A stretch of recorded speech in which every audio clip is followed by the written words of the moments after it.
Gagawa tayo ng CDO Chicken Hawaiian Sliders. Nagpainit ako dito ng pan, and then nilagyan ko ng kaunting oil.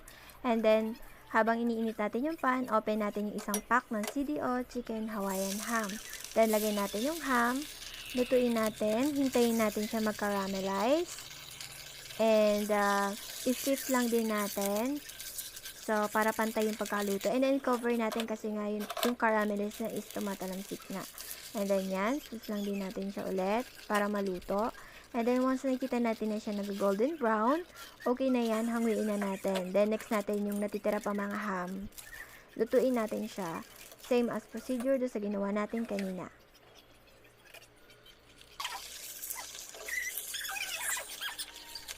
So, yan. Okay na. Nag-golden brown na rin. Hanguin na natin. So, prepare natin yung next procedure, yung ating bread with butter. So, melt din natin yung butter.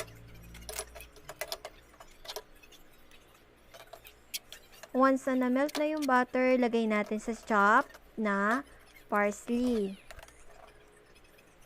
And then, ready natin yan for sa ating bread. I-spread natin yung ating melted butter with parsley sa ating bread. Okay, yan. I-toast lang din natin yung ating bread.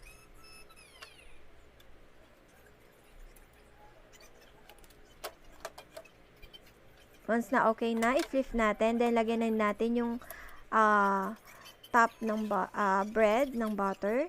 And then, yan. Lagyan natin ng mayonnaise and mustard. Spread lang din natin yan. Then, lagay natin yung ating CDO Chicken Hawaiian Ham and ang ating cheese na Danes na slice na madali lang siyang gamitin dahil slice na nga. And then, yung ham and yung ating cheese. Then, yung last na ating bread. Okay? Yan na ang ating finished product. So, enjoy po. Thanks for watching. So, ito ang ating CDO Chicken Hawaiian Sliders.